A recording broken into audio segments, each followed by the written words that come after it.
NEET எக்ஸாமால் நிறைய students வந்து suicide பண்ணிக்கிறாங்க. ஸோ நீட் எக்ஸாமே கூடாது அப்படி ஒரு குரல். ஒரு எக்ஸாமுக்கு ஃபெயில் ஆகுறதுக்காகலாம் சூசைட் பண்ணிட்டாங்க அப்படின்னா அப்போ எதுக்குமே நம்ம எக்ஸாமே வைக்க முடியாது. அதுக்கு என்ன பண்ணலாம்? 12th எக்ஸாம் 10th எக்ஸாம்லேயும் தான் ஸ்டூடெண்ட்ஸ் எல்லாம் சூசைட் பண்ணிக்கிறாங்க. அப்போ இனிமேல் 10th 12th எக்ஸாமே வைக்க வேண்டாமா அப்படிங்கிற ஒரு குரல். இந்த 2 குரல் இருக்குது. இதில் ஒரு தரப்பு ஃபேர் நீட் எக்ஸாமில் எந்த குளறுபடிகள் இருக்கக்கூடாது, அதை சரி பண்ணுங்க, அது நியாயம் அப்படிங்கிறாங்க. இன்னொருத்தர் இல்லை இந்த எக்ஸாமே குளறுபடி, நீங்கள் நீட்டே வைக்கக்கூடாது அப்படிங்கிற ஒரு ஸ்டேட்மெண்ட்டு வைக்கிறாங்க. இதில் எது கரெக்ட்? ஃபேர் நீட் கரெக்டாக, பேன் நீட் கரெக்டாக? அப்படி பல விஷயங்களை நம்ம இந்த வீடியோவில் பார்க்க போகிறோம். வெல்கம் டு அன்காஸ் தமிழ். நான் உங்கள் எம்எஸ்வி.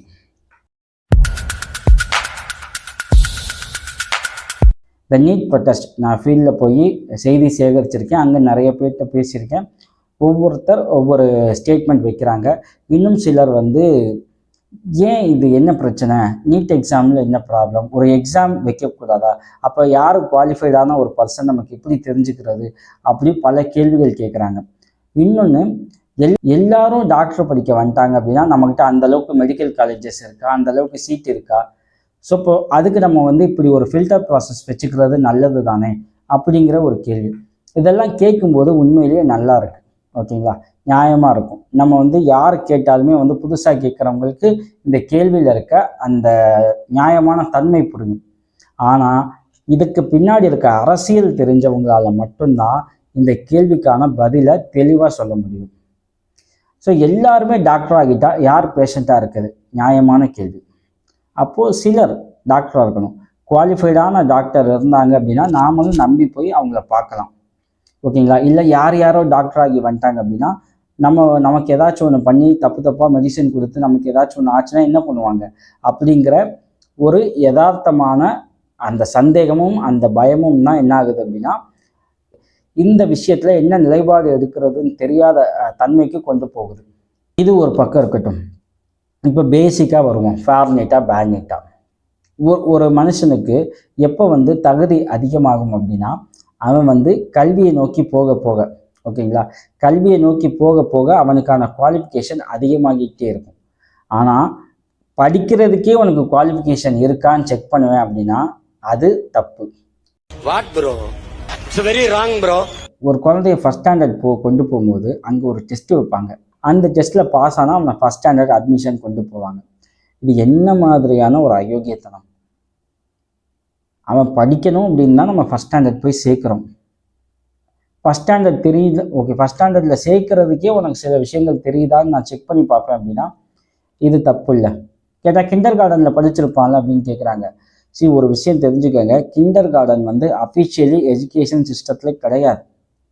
எஜுகேஷன் சிஸ்டத்தில் ஃபஸ்ட்டு ஸ்டாண்டர்ட்லேருந்து 12th ஸ்டாண்டர்ட் வரைக்கும் தான் இருக்குது. அந்த பையன் ஸ்கூலுக்கு போக ப்ராக்டிஸ் ஆகணும் அப்படின்ட்டு கவர்மெண்ட் வந்து பால்வாடின்னு ஒரு ப்ராசஸை கொண்டு வராங்க. ப்ரைவேட் வந்து அதை எப்படி மணியாக மாற்றலாம் அப்படின்னு கிண்டர் கார்டனாக கொண்டு வராங்க.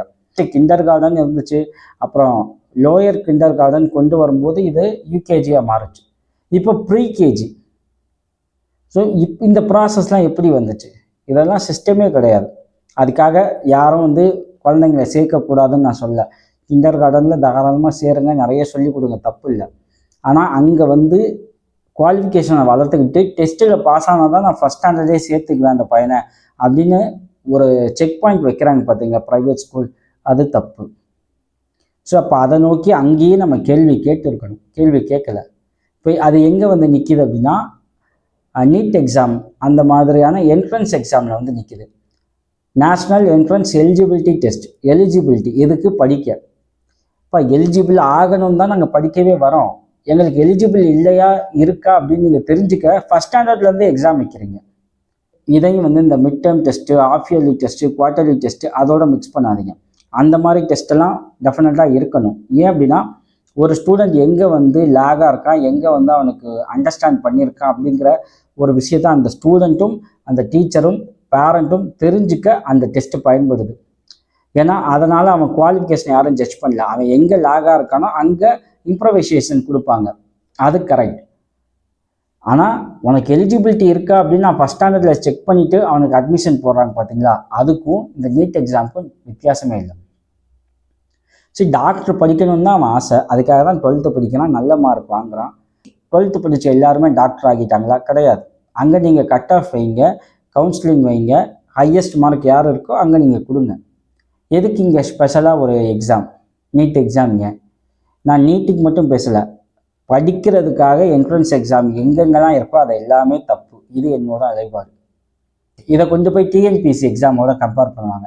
சரி, வேலைக்கு போகிறதுக்கு ஒரு எக்ஸாம் எழுதுறதுக்கும் படிக்கிறதுக்கு ஒரு எக்ஸாம் எழுதுறதுக்கும் வித்தியாசம் இருக்குது. அதுவும் சிலர் இப்போ நீட் மாதிரி எக்ஸாம் எழுதிச்சுட்டு நல்ல குவாலிஃபிகேஷனான டாக்டர் வந்தாங்க அப்படின்னா நம்ம ஹெல்த்தை நம்பி காட்டலாம்ல அப்படின்னு கொஞ்சம் வெள்ளந்தியாக கேட்குற ஆட்களும் இருக்காங்க. இவ்வளவு நாள் நம்ம ஹெல்த்தை செக் பண்ண எல்லாரும் நீட் எழுதிட்டா வந்தாங்க? கிடையாது. ஸோ நீட் அந்த எலிஜிபிலிட்டியெல்லாம் கொண்டு வரல. ஏன்னா 12 வருஷம் அவன் படிக்கிற விஷயம் நீட் எக்ஸாமை கிளியர் பண்ண எங்கேயுமே யூஸ் ஆகலை. நான் ஸ்டேட் போர்டு சிபிஎஸ்சி போர்டுன்னு பிரிச்செல்லாம் சொல்ல, எந்த போர்டாக இருந்தாலும் நீங்கள் நீட் எக்ஸாமை நல்ல மார்க்கோட கிளியர் பண்ண முடியாது. அதுக்கு நீங்கள் ஸ்பெஷலாக கோச்சிங் போகணும். அங்கே போனால் மட்டும்தான் நீங்கள் எந்த போர்டாக இருந்தாலும் உங்களால் நல்ல மார்க்கோட நீட்டை கிளியர் பண்ண முடியும். அப்போ அந்த 2 மாதம் 3 மாதம் படித்து அந்த எக்ஸாமை கிளியர் பண்ணிட்டான் அப்படின்னா அவன் குவாலிஃபைடான டாக்டரா?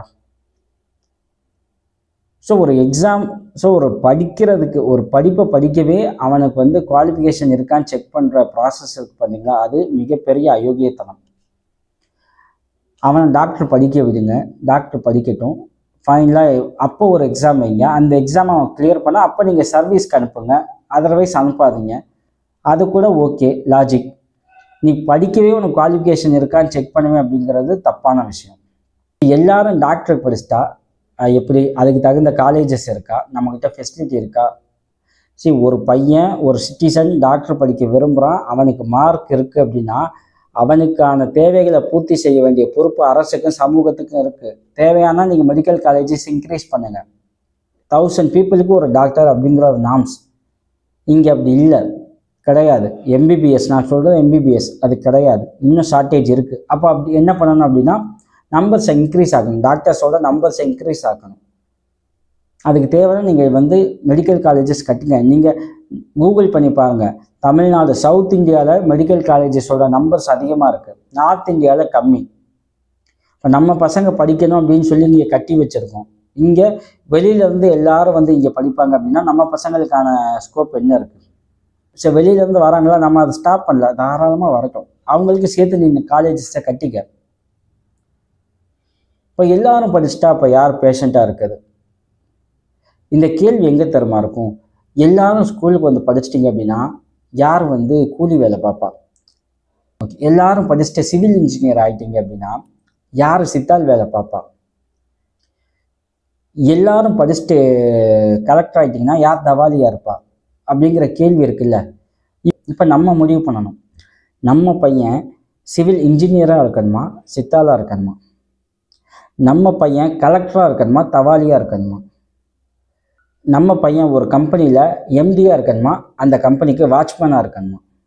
இது நம்ம முடிவு பண்ணணும்.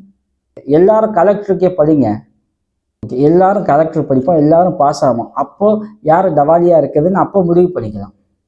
அப்போ நம்ம சிஸ்டத்தை சேஞ்ச் பண்ணுவோம். இதுக்கு ஏதாச்சும் ஒரு சொல்யூஷன் வேணும், நம்ம உட்காந்து கண்டுபிடிப்போம். இங்கே டவாலிக்கு ஆள் ரெடியாக இருக்க வரைக்கும் நம்ம அதை யோசிக்கவே மாட்டோம். அவன் தான் இருக்கான்ல அந்த வேலையை பார்க்க, வா நம்ம போவோம் அப்படின்னு. இப்போ நம்ம எல்லாருமே ஐஏஎஸ் ஆகிட்டோம், நம்ம எல்லாருமே கோர்ட்டில் ஜட்ஜ் ஆகிட்டோம் அப்படின்னா அங்கே டவாலிக்கு ஆள் இருக்க மாட்டாங்க. அப்போ அதுக்கு சொல்யூஷன் நம்ம தேடுவோம், என்ன பண்ணலாம் இதுக்கு, அதுதான் வேணும்.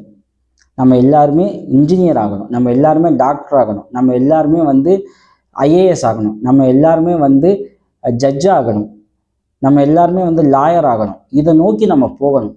அதுக்கு எல்லாரும் படிக்கணும். இப்போ இங்கே பிரச்சனை அங்கே தான். இப்போ எல்லாரும் ஐஏஎஸ் ஆகிட்டா எப்படி? எல்லாருமே ஜட்ஜ் ஆகிட்டா யார் டவாலியாக இருப்பான்? அப்போ இங்கேயே ஃபில்டர் பண்ணு, படிக்கும்போதே ஃபில்டர் பண்ணு. 16 17 வயசுலேயே ஃபில்டர் பண்ணிடு. அவன் லைஃப்லாம் என்னன்னு தெரிஞ்சுக்கிறதுக்கு முன்னாடியே அவனை ஃபில்டர் பண்ணி ஓரம் கட்டிடு. உனக்கு இதுக்கெல்லாம் குவாலிஃபிகேஷன் கிடையாது, நீ வெளில போயிடு. யோசிச்சு பாருங்க, எவ்வளவு மோசமான விஷயம். எல்லாரும் படிச்சுட்டு எல்லாம் ஹையர் பொசிஷனுக்கு வந்துட்டீங்க அப்படின்னா யார் ஸ்கேவெஞ்சிங் ஒர்க் பார்ப்பா? கேள்வி இருக்குல்ல, யார் கூலி வேலை பார்ப்பா?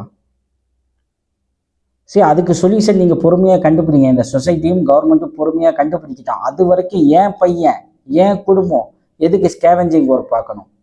நீ பொறுமையாக கண்டுபிடிப்ப, அது வரைக்கும் நான் கூலி வேலை பார்க்கணுமா? நீ நீ பொறுமையாக எல்லா விஷயத்துக்கும் சொல்யூஷன் தேடுவ, இல்லை தேடுற மாதிரி நடிப்ப. அது வரைக்கும் நான் வந்து ஸ்கேவெஞ்சிங் ஒர்க் பார்க்கணும், நான் வந்து கூலி வேலை பார்க்கணும், நான் வந்து டவாலியாக இருக்கணும், நான் வந்து டேபிள் துடைக்கணும். என்ன கான்செப்ட் இது? இப்போ நம்மளும் படிச்சுட்டு மேலே போவோம். எல்லாரும் மேலே வந்தாச்சு அப்படின்னா ஆட்டோமேட்டிக்காக என்ன பண்ணுவோம், ஒரு சிஸ்டம் உருவாகும். அந்த சிஸ்டம் இதுக்கான ரீப்ளேஸ்மெண்ட்டை கொண்டு வரும். அவனை படிக்க விடுங்க, அவன் டாக்டர் படிக்கட்டும். வெளியில் வரும்போது அவன் நல்லா படித்தான் அப்படின்னா டாக்டர் ஆக போகிறான். அப்போ ஒரு எக்ஸாம் வை. ஏன்னா 5 இயர்ஸ் டாக்டர் முடித்தோடனே நேராக வந்து யாரும் வந்து ஓப்பன் ஹார்ட் சர்ஜரி பண்ண போகிறது இல்லை. அவங்ககிட்ட போய் நம்ம பாடியை கொடுக்கலாம். அவன் சர்வீஸ் போவான், அவன் ட்ரைனிங் போவான், ட்ரைனிங் டாக்டராக இருப்பான், அவன் கற்றுக்குவான். அதுக்கப்புறம் தான் வந்து என்ன பண்ணுவாங்க அப்படின்னா பேஷண்ட்டை டீல் பண்ணுவாங்க. யாரும் வந்து சிவில் இன்ஜினியரிங் முடிச்சிட்டோம் அப்படின்னா நேராக போய் என்ன பண்ணுவான், எல்ஐசி மாதிரி ஒரு பில்டிங்கை கட்டிட்டு உட்காந்துருக்கான். அவன் ஒரு கம்பெனியில் சேருவான், ஜூனியர் இன்ஜினியராக சேருவான், அங்கே நிறைய விஷயங்கள் கற்றுக்குவான். ஸ்டெப் பை ஸ்டெப்பாக வந்து அப்புறம் தான் அவன் கான்ட்ராக்ட் எடுப்பான். அதனால் இந்த அர்த்தம் இல்லாத தேவையில்லாத பயத்தை மக்கள் மத்தியில் கொண்டு போய் நிப்பாட்டி அவங்களே என்ன பண்ணுறாங்க அப்படின்னா இப்படியான நீட் உள்ளிட்ட என்ட்ரன்ஸ் எக்ஸாமை சப்போர்ட் பண்ண வைக்கிறாங்க. அது தப்பான விஷயம். நம்ம நீட்டே தப்பை சரியாக செய் அப்படிங்கிறது தப்பு பண்ணாத. அது என்ன தப்பை சரியாக செய்யணும்? செய்கிறது தப்பு, சரியாக செஞ்சீங்கன்னா சரியாயிடுமா? அது தப்பு. எந்த என்ட்ரன்ஸ் எக்ஸாமும் தப்பு. இதில் நான் நீட்டுக்கு பின்னாடி இருக்க வணிகம் பற்றிலாம் பேசல. ஒரு என்ட்ரன்ஸ் எக்ஸாம் கூடாது. அவன் படிக்கணும். அவன் டாக்டர் படிக்க விரும்புகிறான்னா டாக்டர் படிக்க விடு. இன்ஜினியரிங் படிக்கணும்னு நினைக்கிறானா இன்ஜினியரிங் படிக்க வைங்க. ஓகே, வேறு என்ன படிக்கணும்னு அந்த குழந்தைகள் நினைக்கிறதோ அதை படிக்க விடுங்க. அவனுக்கான வாய்ப்புகளை ஃபுல்லாக கொடுங்க, எல்லா வாய்ப்பையும் கொடுங்க. அதுக்கப்புறம் அவனை சர்வீஸ் கொண்டு வரும்போது உனக்கு நான் எல்லா வாய்ப்பும் கொடுத்தேன், இப்போ நீ வந்து உன்னை குவாலிஃபைன்னு நிரூபிச்சின்னா மட்டும்தான் உன்னை நான் பப்ளிக்கோட உன்னை நான் வந்து சர்வீஸ் பண்ண அலோவ் பண்ண முடியும் அப்படின்னு சொன்னீங்கன்னா கூட ஒரு லாஜிக். நம்ம பாயிண்ட் என்ன அப்படின்னா படிக்க குவாலிஃபிகேஷன் தேவையில்லை, படித்தாதான் குவாலிஃபிகேஷனே வரும் அப்படின்னா நீங்கள் அங்கேயே 15-16 வயசுலேயே நீங்கள் வந்து ஒரு செக் பாயிண்ட் வச்சிங்க அப்படின்னா அது தப்பு அப்படிங்கிறோம். ஸோ ஃபேர் நீட்லாம் கிடையாது, நீட்டே இருக்கக்கூடாது. நீட்டு மட்டும் இல்லை, படிக்கிறதுக்காக எந்த என்ட்ரன்ஸ் எக்ஸாமும் இருக்கக்கூடாது. அதுதான் இங்கே கரெக்டான ஒரு விஷயம்.